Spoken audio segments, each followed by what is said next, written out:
الحمد لله وكفى وسلام على عباده الذين اصطفى أما بعد. اللہ تعالی نے حضرت رسالت مآب صلی اللہ علیہ وسلم کو جن مقاصد کے ساتھ دنیا میں مبعوث فرمایا تھا ان میں ایک بہت بڑا بنیادی مقصد یہ تھا کہ لوگوں کو ایک اجتماعی نظام پر اکٹھا کیا جائے اور یہ بات سمجھائی جائے کہ دنیا میں کوئی بھی انسان فرد ہونے کی حیثیت سے باقی نہیں رہ سکتا، بلکہ اس ساری انفرادیت کو اجتماعیت میں ضم کرنا مقصود ہے. فرد یہ چاہے کہ اپنی زندگی اپنے طریقے کے مطابق بسر کرے، یہ ممکن نہیں ہے، اور افراد کا مجموعہ یہ چاہے کہ وہ اپنی زندگی بغیر کسی سپرویژن کے، بغیر کسی سرپرستی کے گزاریں، یہ بھی ممکن نہیں ہے.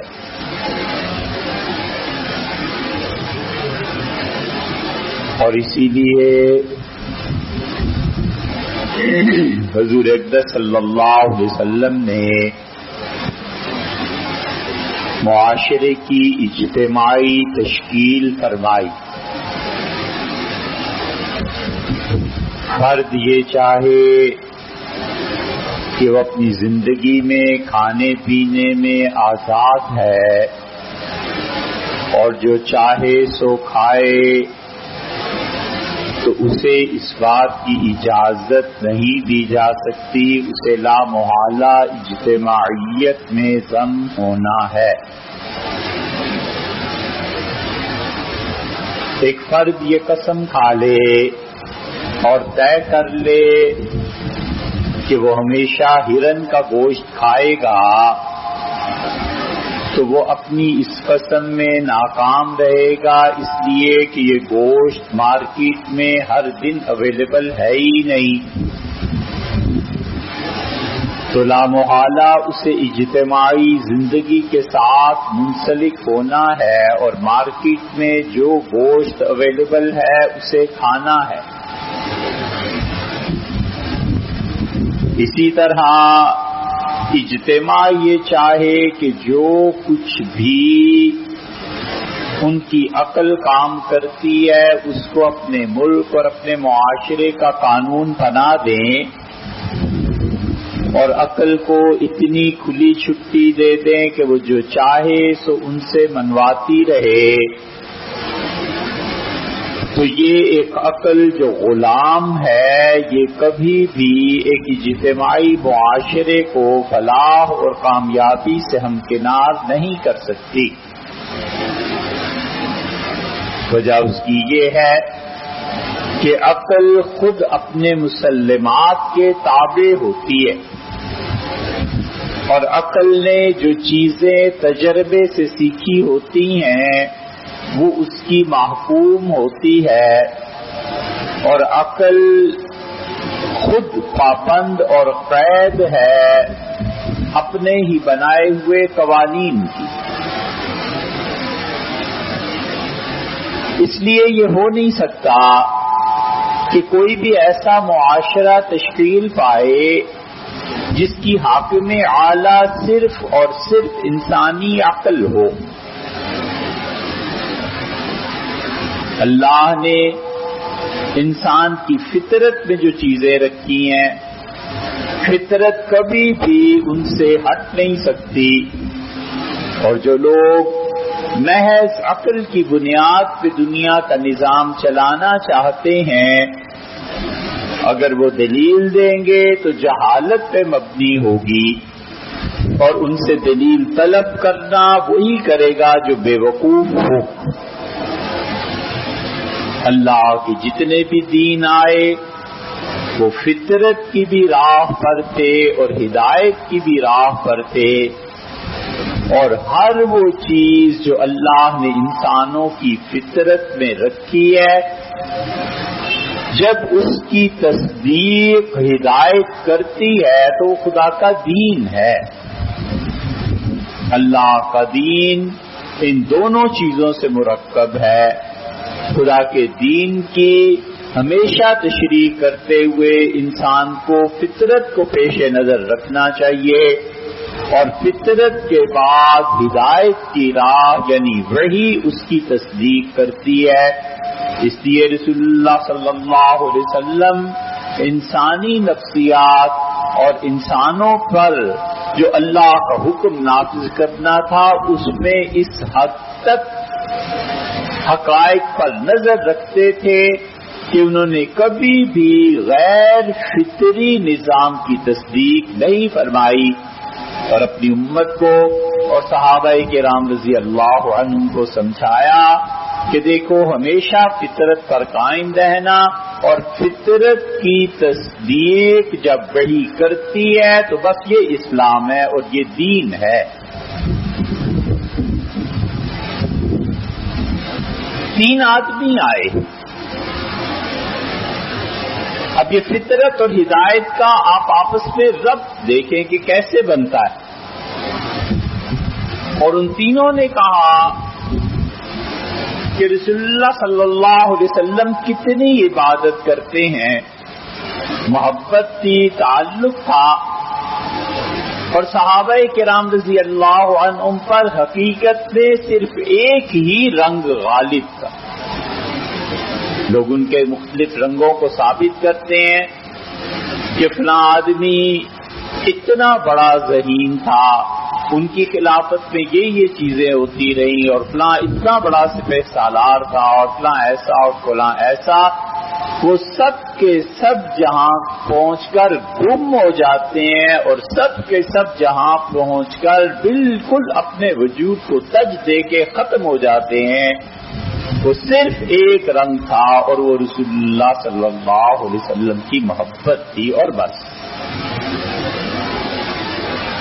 اللہ نے کہا صبغۃ اللہ، اور اللہ کا رنگ، ومن احسن من اللہ صبغہ، اور لوگوں اللہ کے رنگ سے بڑا رنگ کون سا ہو سکتا ہے؟ رنگ ڈالتے تھے خوشی کے موقعوں پہ۔ یہ ابھی کچھ عرصہ پہلے ہی 40-50 سال پہلے جب عورت اپنے بیٹے کی شادی کا سدا سنیہا دینے جاتی تھی تو سفید دوپٹے پہ عورتیں رنگ ڈالتی تھیں، خوشی کا موقع۔ ہندو مت میں تھا اور معاشرے میں تھا، اس نے قبول کیا۔ اسی طرح جب بچہ پیدا ہوتا تھا تو خوشی میں اس پر رنگ ڈالتے تھے عیسائی، اور اب تک وہ رسم بعض جگہوں پہ باقی ہے۔ یہ بیپٹسٹ جو کہلاتے ہیں یہی ہوتا ہے کہ وہ بپتسمہ دیتے ہیں بچے کو، یعنی رنگ ڈالتے ہیں، اور اللہ نے عیسائیوں کی اس رنگت ڈالنے پر تنقید فرمائی، اور اللہ نے کہا کہ جو تم رنگ ڈالتے ہو یہ رنگ تو وہ ہے جو پانی سے دھل جائے گا، اور ظاہر میں رنگ ڈالتے ہو، حقیقت میں تمہاری روح پر رنگ چڑھنا چاہیے۔ ومن احسن من اللہ صبغہ، اور اللہ کے رنگ سے بہتر کیا رنگ؟ حضرت رسالت پناہ صلی اللہ علیہ وسلم کا رنگ چڑھ گیا تھا سب کو۔ اس لیے ڈیسائیڈنگ فیکٹر کہ کون سی چیز فیصلہ کرے گی یہ رسول اللہ صلی اللہ علیہ وسلم کا حکم تھا۔ بس جہاں یہ بات آ گئی کہ نبی کریم صلی اللہ علیہ وسلم نے یہ کہا ہے، سارے کے سارے چپ ہو گئے، کیونکہ وہ جانتے تھے کہ جو انہوں نے فرمایا ہے ہماری عقل میں آئے یا نہ آئے بس تھی۔ انتقال ہو گیا، تدفین کہاں ہوگی؟ اہل مکہ نے کہا ہم رسول اللہ صلی اللہ علیہ وسلم کو واپس لے کے جائیں گے۔ اہل مدینہ نے کہا ہمارے ہاں تدفین ہوگی۔ قبائل آپس میں ایک دوسرے سے الجھے کہ یہاں تدفین ہوگی، فلاں قبیلے میں ہوگی، ہماری یہ خدمات ہیں، ہماری یہ خدمات ہیں. اور سیدنا ابو بکر رضی اللہ عنہ آئے اور سب بحث یہ ہو رہی تھی اور زور شور سے بحث ہو رہی تھی. سیدنا ابو بکر رضی اللہ عنہ نے کہا میں نے رسول اللہ صلی اللہ علیہ وسلم سے سنا ہے، فرمایا تھا نبی کا جہاں انتقال ہوتا ہے وہیں اس کی قبر بنتی ہے، وہیں دفنایا جاتا ہے. یہ چارپائی اٹھاؤ ہٹاؤ اور یہاں پر قبر کھودنا شروع کرو. سب کے سب چپ ہو گئے، ایک آدمی نہیں تھا جو بولا ہو، اس لیے کہ جانتے تھے کہ ابو بکر رضی اللہ عنہ کبھی جھوٹ نہیں بولتے. صحابہ کرام رضی اللہ عنہ میں جھوٹ تھا ہی نہیں. حضرت انس رضی اللہ عنہ کی بڑی لمبی عمر ہوئی اور انس رضی اللہ عنہ نے ساری خلافت راشدہ دیکھی ہے، پھر امویوں کا دور دیکھا ہے. بہت بعد میں انتقال ہوا. حجاج ابن یوسف نے ان کو سزا دی اور ان کے ہاتھوں پر مہریں لگوائی. وہ لوگ کہتے تھے کہ اس ظالم کو دیکھو، اس نے میرے پاس لوگوں کو بیٹھنے سے منع کر دیا ہے اور میرے ہاتھوں پر مہر لگوا دی ہے کہ یہ مجرم ہے اور یہ میرے دونوں ہاتھ ہیں. میں رسول اللہ صلی اللہ علیہ وسلم کی خدمت انہی دو ہاتھوں سے کرتا. بہت طویل عمر ہوئی. ایک جگہ انہوں نے فرمایا کہ ہم رسول اللہ صلی اللہ علیہ وسلم کے صحابہ جانتے ہی نہیں تھے کہ جھوٹ کیا چیز ہوتی ہے. ہمیں نہیں معلوم. یہ تو اب دور آیا ہے کہ لوگ جھوٹ بولتے ہیں، ورنہ ہمیں پتہ ہی نہیں تھا، خبر ہی نہیں تھی کہ جھوٹ کیا چیز ہوتی. اس لیے رنگ رسول اللہ صلی اللہ علیہ وسلم کا چڑھا اور محبوب کے رنگ میں اپنے آپ کو رنگنا چاہتے تھے. 3 لڑکے جوان اکٹھے ہوئے اور انہوں نے کہا چلو رسول اللہ صلی اللہ علیہ وسلم کی گھر والیوں سے پوچھتے ہیں کہ نبی کریم صلی اللہ علیہ وسلم کتنی عبادت کرتے ہیں، کیونکہ گھر والی بیوی سب سے زیادہ اپنے شوہر کے احوال سے واقف ہوتی ہے. چلے امہات المومنین رضی اللہ تعالی عنہم انہوں نے نارمل روٹین بتائی. تو ان کے ذہن میں جو تصور تھا کہ رسول اللہ صلی اللہ علیہ وسلم تو اتنی اور اتنی اور اتنی عبادت کرتے ہوں گے، اس تصور کو ٹھیس لگی اور وہ شیشہ کرچیوں میں تبدیل ہوا. اب بیٹھے اور انہوں نے کہا کہ رسول اللہ صلی اللہ علیہ وسلم تو بخشے بخشائے ہیں، اللہ تعالیٰ نے ان کے لیے ہر چیز معاف فرما دی ہے. ہم تو ایسے نہیں ہیں، ہمیں تو بہت اللہ کی عبادت کرنی چاہیے. تو وہ حجت اور دلیل عبادت کے لیے تلاش کرنے لگے. حجت کہتے ہیں، دلیل کہتے ہیں اس کو جو فطرت سے پیدا ہوتی ہے اور جس کی تصدیق وہی کر دیتی ہے. جو دلیل فطرت کے مطابق نہیں ہوا کرتی اس کو بیان کرنا جہالت ہے اور اس کی تصدیق سفاہت اور بے وقوفی. ایک نے کہا میں ساری رات نہیں سوؤں گا، عمر بھر اللہ کی عبادت کرتا رہوں. دوسرے نے کہا کہ میں گوشت نہیں کھاؤں. تیسرے نے کہا کہ میں شادی نہیں کروں. یا دوسرے نے یہ کہا کہ میں ساری عمر روزے رکھوں گا، اور تیسرے نے کہا میں شادی نہیں کروں. گوشت کی روایت ہے وہ الگ ہے. حضرت رسالت مآب صلی اللہ علیہ وسلم کو ان قسموں کا پتہ چلا تو آپ نے بلایا، ناراضگی کا اظہار فرمایا اور آپ نے کہا تم کیا کرنا چاہتے ہو آخر؟ مجھے نہیں دیکھتے؟ میں سوتا بھی ہوں، رات کے آخری حصے میں اٹھ کے اللہ کی عبادت بھی کرتا ہوں، میں روزے رکھتا بھی ہوں، چھوڑ بھی دیتا ہوں، اور میں نے بھی شادیاں کی ہیں. فمن رغب عن سنتی، اور جو شخص میرے طریقے سے ہٹ جائے گا فلیس منی، وہ ہماری امت میں سے نہیں رہا.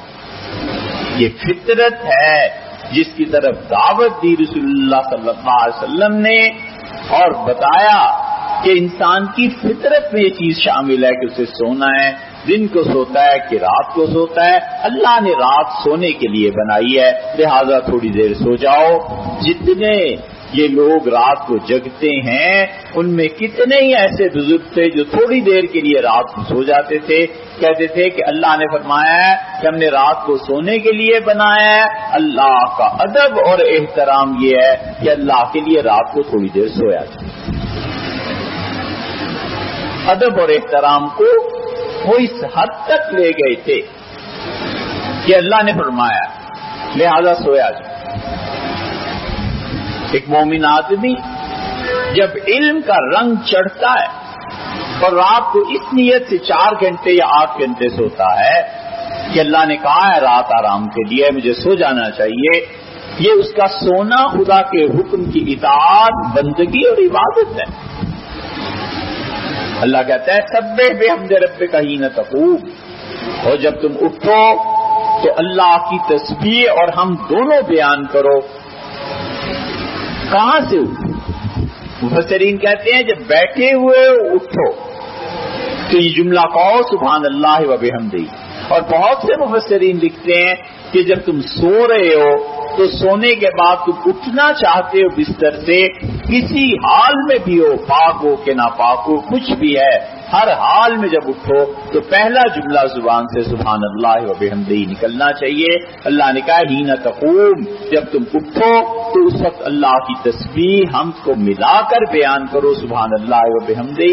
رسول اللہ صلی اللہ علیہ وسلم نے رد کر دیا اس چیز کو کہ کوئی آدمی ساری رات جگتا رہے اور کوئی آدمی ہمیشہ روزے رکھتا رہے، درمیان میں افطاری نہ کرے. ان کو کہا فمن رغب عن سنتی فلیس منی، تم میں سے جو آدمی میری سنت اور طریقے سے ہٹ گیا ہماری امت سے نکل گیا. اس لیے کہ فطرت سے ٹکر لینا یہ انسان کے لیے ممکن ہی نہیں. کتنے دن وہ رات کو جگے گا، صحت پہ اثر پڑ جائے گا اور پھر آہستہ آہستہ جسمانی یا نفسیاتی بیماریوں کا شکار ہو جائے گا. بہت کم اللہ کے بندے ہیں جو نفسیاتی بیماریوں کو سمجھتے ہوں اور نفسیاتی بیماریوں کا علاج کریں. اس امت میں اور اس سے بھی اگر محدود دائرہ کر لیں تو اس قوم میں 99% لوگ نفسیاتی بیماریوں میں مبتلا ہیں. اتنے ہسپتالوں کی ضرورت نہیں ہے جتنی نفسیاتی بیماریوں کے علاج کی ضرورت ہے. یہ غصہ، یہ الجھاؤ، یہ دلیل کے سامنے نہ جھکنا، یہ صداقتوں کا انکار کرنا، جھوٹ، گرم بازاری جھوٹ کی اور جھوٹ کو ثابت کرنے کے لیے پھر عدالتوں اور کچہریوں میں جا کے وکلا کو لے کے آنا، یہ سب کی سب انسان کی نفسیاتی بیماری جسے انا اور میں کہتے ہیں اس کے علاوہ کیا ہے. آدمی دلیل کے سامنے جھکتا ہے اور دلیل ماننی چاہیے. دلیل آدمی طلب کرتا ہے، سمجھتا ہے، غور کرتا ہے تو نتیجے میں پرامن معاشرہ قائم ہوتا ہے، پرامن گھر قائم ہوتا ہے. امن کہتے ہیں جب معاشرہ محبت اور نفرت دونوں سے پاک ہو جائے. امن کہتے ہیں اس اعتدال کی کیفیت کو جب معاشرے محبتوں سے اور نفرتوں دونوں سے نکل جاتے ہیں. نتیجہ یہ نکلتا ہے کہ محبت کی وجہ سے کسی غریب آدمی کے مفاد کے لیے جھوٹ نہیں بولتا اور نفرت کی وجہ سے اپنے رشتہ داروں کے خلاف جھوٹی گواہی نہیں دیتا. محبتیں مجبور کرتی ہیں کبھی کبھی کہ آدمی جھوٹ بولے، نفرتیں مجبور کرتی ہیں. اسی لیے اللہ کہتا ہے کہ گواہی دو اور تمہارے رشتہ دار چاہے وہ فقیر ہے اور چاہے وہ امیر اور غنی ہے، فاللہ اولا بہما، ان غربت اور امارت کے چکر سے نکل کے اللہ کی حیا کرو، اللہ کا پاس رکھو اور اللہ تعالی کا احساس کرو. اس لیے دلیل کے سامنے صحیح آدمی جھک جاتا ہے اور یہ وہ فطرت ہے جس کو اللہ نے پیدا فرمایا ہے اور جس فطرت کی بنیاد پر معاشرے چلتے ہیں. ہارون الرشید سے کسی نے پوچھا کہ آپ کبھی شرمندہ ہوئے اس سے کہا زندگی میں 3 مرتبہ. لمبی کہانی ہے، وقت نہیں.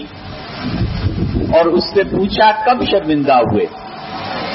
اس نے کہا جہاں میں رہتا تھا محلے میں ایک عورت کے بیٹے کا انتقال ہو گیا، تو میں تعزیت کے لیے گیا اور شہزادہ تھا، اور میں نے کہا کہ اپنے بیٹے کی بجائے آئندہ مجھے ہی سمجھے، تو پہلے ہی رو رہی تھی اور رونا شروع ہو گئی. تو جب چپ ہوئی تو میں نے پوچھا کہ اماں آپ کیوں روتی ہیں؟ جو کہنے لگی میرے ہیرے جیسا بیٹا دنیا سے چلا گیا اور تجھ جیسا کوئلہ منہ کالا کرنے والا کہتا ہے کہ اس کے بعد مجھے سمجھو تو روؤں نہ تو کیا ہنسوں. کہتے تھے میں حیران ہوا اس عورت کی ذہانت پہ کہ اس نے بات کیسی کی، میں اس کا جواب نہیں دے سکی. لوگ دلیل دیتے ہیں، بات کرتے ہیں، جہاں چپ ہونا ہوتا ہے چپ ہو جاتے ہیں، جہاں صلح کرنی صلح ہو جاتی ہے. یہ پرامن معاشرے محبتوں اور نفرتوں سے اٹھ کے اللہ کے لیے قائم ہوتے ہیں. حضرت رسالت پناہ صلی اللہ علیہ وسلم نے تینوں کی بات رد فرما دی. کون ہے جو ساری رات جگ سکتا ہے؟ نتیجہ یہ کہ نفسیاتی بیماریوں کا شکار ہو جائے گا، نیند پوری نہیں ہوگی، چڑچڑاہٹ پیدا ہو جائے گی، غصہ آئے گا. اب لوگ کہتے ہیں کیا تنگی ہے؟ تنگی یہ ہے کہ نیند پرسکون نہیں ہے، تنگی یہ ہے کہ مصیبت اور تکلیف. سعدی رحمت اللہ علیہ نے لکھا ہے کہ 2 آدمی عمر بھر تلاش کرنے کے باوجود نہ ملے. زندگی گزر گئی، 2 آدمیوں کا وجود دنیا میں مجھے نہ دکھائی دیا. پھر لکھتے ہیں آگے کہ ایسا آدمی جس نے اللہ کی راہ میں خرچ کیا ہو اور غریب ہو گیا ہو، اور ایسا جس نے ظلم کیا اور اللہ کی پکڑ نہ آئی. ان کا یہ 2 آدمی دنیا میں نہیں پائے جاتے. یہ دلیل ہے. حضرت رسالت پناہ صلی اللہ علیہ وسلم منع کرو، رات کو سویا کرو. روزہ مسلسل آدمی رکھتا رہے گا.